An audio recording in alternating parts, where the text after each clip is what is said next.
ভারতে সহ্য করা যাবে না, এই জন্য এইখানে ভাইরাস ভরে দাও, মুসলমানকে কিনতে লাগো। 1 টাকায় 2 টাকায় তো আসবে না, দামি দামি ডিগ্রিওয়ালাকে কিনো, মিজানুর রহমানকে কিনো, ইংরেজি বলে আব্দুর রাজ্জাককে কিনো, অমুককে কিনো, তমুককে কিনো, মোটা টাকা দাও আর মানুষকে পথভ্রষ্ট করো।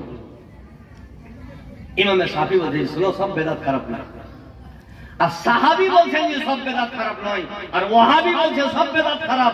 তখন সাহাবীর কথা চলবে না, ওয়াহাবির কথা চলবে। বুখারী শরীফ, নবীর জামানাতে তারাবির জামাত হয়নি, আবু বকর সিদ্দিকের জামানায় তারাবির জামাত হয়নি, হযরত ওমর ফারুক এলেন, খলিফা হলেন, তো উনি নিয়ম করে দিলেন তারাবি হবে একটা ইমামের পিছনে মুক্তাদি নামাজ পড়বে। কে করলেন? নবী।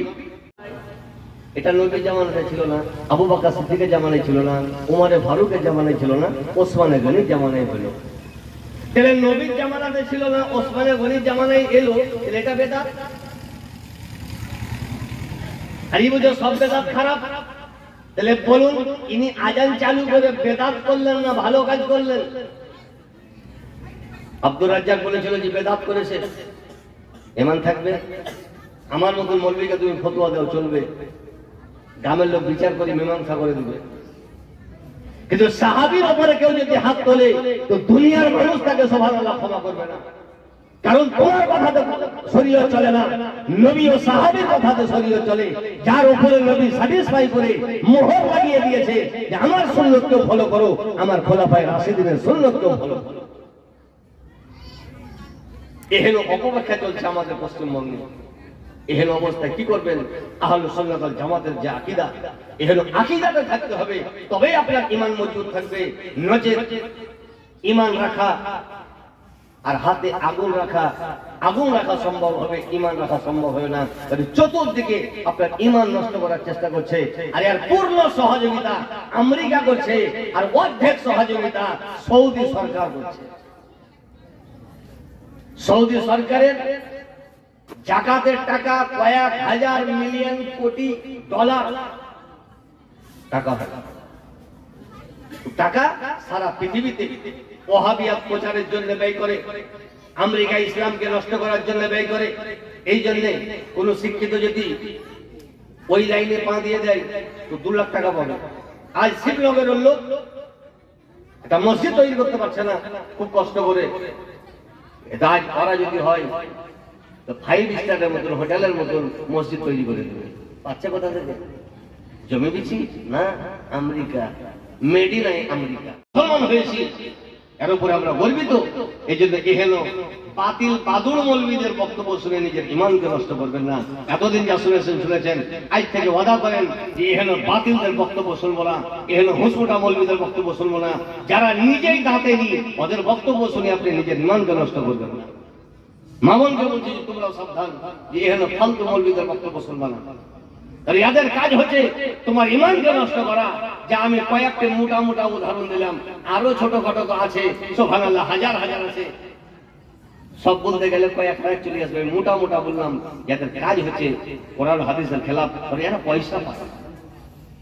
হযরত ওসমান গনি আজান চালু করলেন, কোন সাহাবী প্রতিবাদ করলো না, কোন সাহাবী বলল না যে ওসমান গনি নবীর জামানাতে ছিল না, আবু বকর সিদ্দিকের জামানায় ছিল না, উমর ফারুকের জামানায় ছিল না, আপনি কেন চালু করলেন? কোন সাহাবীর হিম্মত হলো না, দেশের ওয়াহাবীর হিম্মত হয়ে গেল যে ওসমান গনি বেদাত করেছে। সম্মান জানাবেন তো সম্মান জানাবার জন্য 3টি পদ্ধতি, 3টি। একটা হচ্ছে দাঁড়িয়ে সম্মান জানাবেন, একটা হলো রুকু করে, একটা হলো সিজদা করে। 3টে আছে। প্রথম জামানায় সিজদা জায়েজ ছিল, পরে নিষেধ হয়ে গেছে, কিয়ামত পর্যন্ত নিষেধ। আল্লাহ ব্যতীত কাউকে সিজদা করা যাবে না, সম্মানের সিজদাও কাউকে চলবে না। 3টা স্তর ছিল। সিজদা ওটাতেও সম্মান, রুকু ওটাতেও সম্মান, দাঁড়ানো ওটাতেও সম্মান। এই জন্য আল্লাহ তাআলা নামাজে 3টায় রেখে দিয়েছে। রুকুও ফরজ, সিজদাও ফরজ, দাঁড়ানোও ফরজ। বুঝতে পারছেন তো কথা? এবার আসুন, আল্লাহ আলিমুল গায়বি ওয়াস শাহাদা, আল্লাহ জানেন যে আমি এখন তিনটা স্তর রেখেছি। দাঁড়ানোতেও সম্মান, রুকুতেও সম্মান, কি সেজদাতেও সম্মান। কিন্তু একটা শরীয়ত এমন হবে যে শরীয়তে আল্লাহ ব্যতীত অন্য কাউকে রুকু করাও হারাম, আল্লাহ ব্যতীত অন্য কাউকে সেজদা করা হারাম হয়ে যাবে। কিন্তু একটা থাকবে, সেটা হলো দাঁড়ানো, এটা হারাম হবে না। বুঝতে পারলেন? এবার আসেন আরেকটা দিন, এই তিন বাপও পড়াইতে পারে। আমি একবার চ্যালেঞ্জ করেছিলাম যে দেওবন্দীদের কোনো মৌলবি যাতে আমার কাছে কোরআন শরীফ রিডিং পড়িয়ে দিতে পারে তো পুরস্কার দেব। আমাকে ছোট ভেবে কোরআন শরীফ চলে এসছে। এবার দু চারটা লোক হচ্ছে, এবার মৌলবীর হইল ফেঁসে গেছে মৌলবি। কিন্তু ব্যাঙের মন তো জানে না, পরিষ্কার কালে হাত ধরে আছে, আমাকে ছোট ভেবে আছে, চ্যালেঞ্জ করে দিয়েছে। তো হযরতে ওসমান গনি রাদিয়াল্লাহু আনহু নবীর জামানাতে জুম্মার দিনে একটা আজান হতো। কটা আজান? কটা? একটা। আবু বকর সিদ্দিকের জামানায় একটা, হযরত ওমর ফারুকের জামানায় একটা। তিনটে স্তর, জুম্মার আজান একটা।